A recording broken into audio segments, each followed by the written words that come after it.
This is a short video just about Melchizedek and also the names of God in Canaan. So the first time we hear about Melchizedek is in Genesis 14:18, and this is where he meets Abraham after he rescued his nephew Lot from several kings who were fighting in the region. And it says there, and Melchizedek, king of Salem, brought out bread and wine. He was priest of God Most High, which is elyon, and he blessed him and said, and this is what Melchizedek said, "Blessed be Abram by elyon, possessor of heaven and earth, and blessed be elyon, who has delivered your enemies into your hand." And Abram gave him a tenth of everything. And the king of Sodom said to Abraham, "Give me the persons, but take the goods for yourself."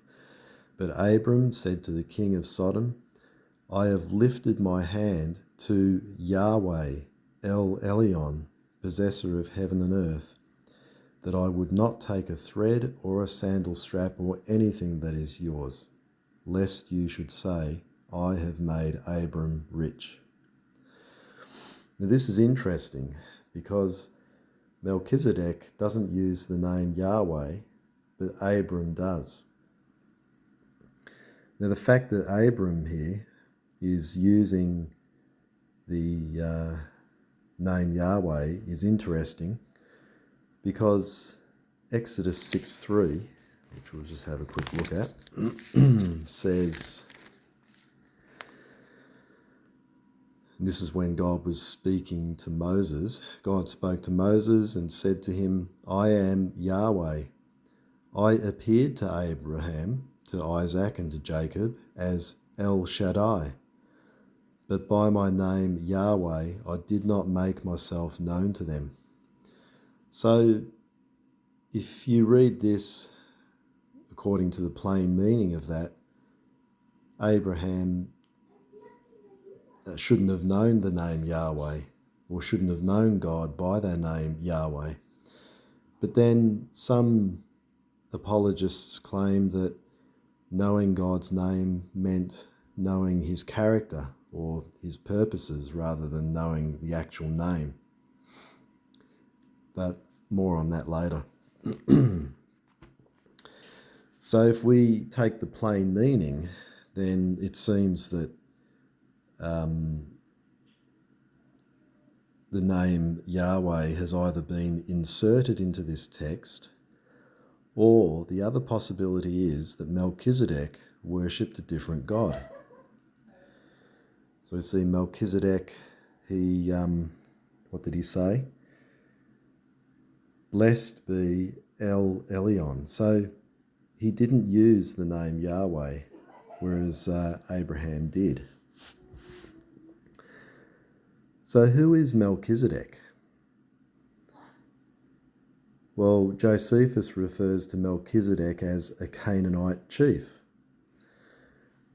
This may seem shocking to Jehovah's Witnesses and other Christians that Melchizedek was a Canaanite, but being king of Salem in the area where Abraham was, he indeed was a king in Canaan. And the Canaanite pantheon of gods had long been established, with El being the chief god, and El was said to have 70 sons, one of which was Baal or Baal. So could it be that Melchizedek was worshipping El, the chief god in the Canaanite pantheon? Well, it's no stretch of the imagination to say that he probably was, because he was living in Canaan. He wasn't an Israelite. In fact, the Israelite nation didn't even exist at this time. And what's more interesting is we look at the name of Melchizedek, and according to some scholars, now this is not the mainstream view, but the last part of his name, Zedek, or Zedek, comes from the name Saduk, and this is a deity which means God of righteousness or justice, according to Philo of Byblos.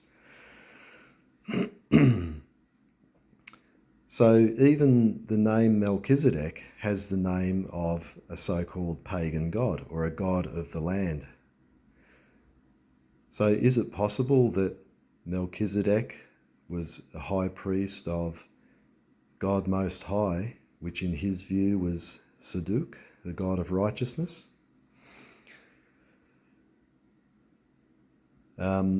This is an interesting possibility. If we look at Hebrews 7 verse 2,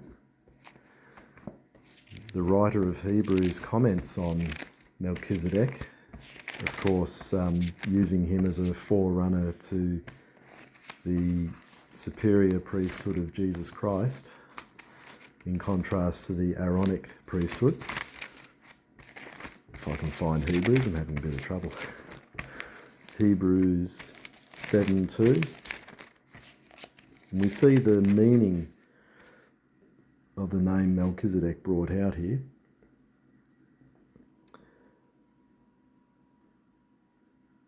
And this is talking about the priestly order of Melchizedek. Verse 2, it says, "And to him Abraham apportioned a tenth part of everything. He is first, by translation of his name, King of Righteousness." Another way to translate the name Melchizedek is, "My King is righteousness," or "My King is the God of righteousness." That would be another possible translation. So we see that translated and explained for us in Hebrews 7:2. There's another variation of the name, and it's in Joshua 10 verse 1. It's a different name, but it just shows it's using the same God, Zedek or Saduk. I may not be saying that properly.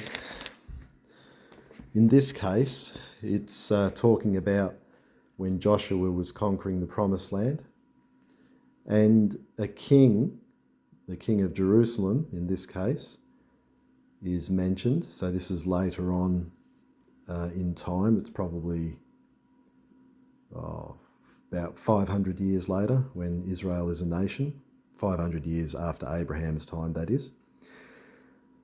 And it says, "As soon as Adonizedek, king of Jerusalem, heard how Joshua captured Ai and had devoted it to destruction," etc. So he calls on the inhabitants of the other kings to punish Gibeon, because Gibeon had sided with Israel. And this king and the 4 other kings were captured and pursued. They ended up in a cave. They were imprisoned in a cave by Joshua, as verse 18 there says. "And Joshua said, 'Roll large stones against the mouth of the cave and set men by it to guard them.' And then eventually, these 5 kings, so it says the king of Jerusalem, so that's Adonizedek, and the other kings there, they were brought out and slaughtered by Joshua and hung on stakes. Now this king's name, if we go back to Joshua 10 verse 1, Adonizedek, it means Lord of righteousness. Or it could possibly mean, "My Lord is Sedek." My Lord is the God of righteousness. So, Lord of righteousness. So this king is not named Adonizedek because he was a righteous king. According to the account, he was wicked because he fought against Israel. So, according to the Bible, he was a wicked king. So he isn't given that name because of his righteousness. So the only other possibility being a Canaanite king or an Amorite king is that he was a worshipper of one of the Canaanite gods, Seduk, or Zedek, god of righteousness. So he probably worshipped the same God that Melchizedek did. So I just thought that was interesting. There's a lot more than meets the eye in the Bible as far as gods, the names of people. And a very interesting theory is that eventually when the worship of Yahweh was brought into Canaan, and the Israelites started worshipping Yahweh at some point, then Yahweh was fused or somehow blended with the god El, so that Yahweh came to be called the Supreme God. So I'll do more videos on that later as I'm doing research. So I'm really learning a lot from just looking at the Bible in a different way. And what I've said I can't be dogmatic about, but it's just interesting that this is what experts are seeing as possibilities. We have to remember when we read the Bible and look at the accounts of what was happening there, whether we see that as true history or not, it's written in the context of a land where there was already a well-established religion, worship of many gods, and the nation of Israel too worshipped many of these gods for centuries up until King Josiah's time, when things were really reformed and monotheism was really firmly established in Israel. So nothing's ever straightforward in history. But this is just an interesting fact about Melchizedek, possibly a worshipper of the god Zedek, and he was a Canaanite chief, as Josephus puts it, a Canaanite king in the area who blessed Abram and blessed elyon. So I hope you enjoyed the video. Please feel free to comment, and I'll see you next time.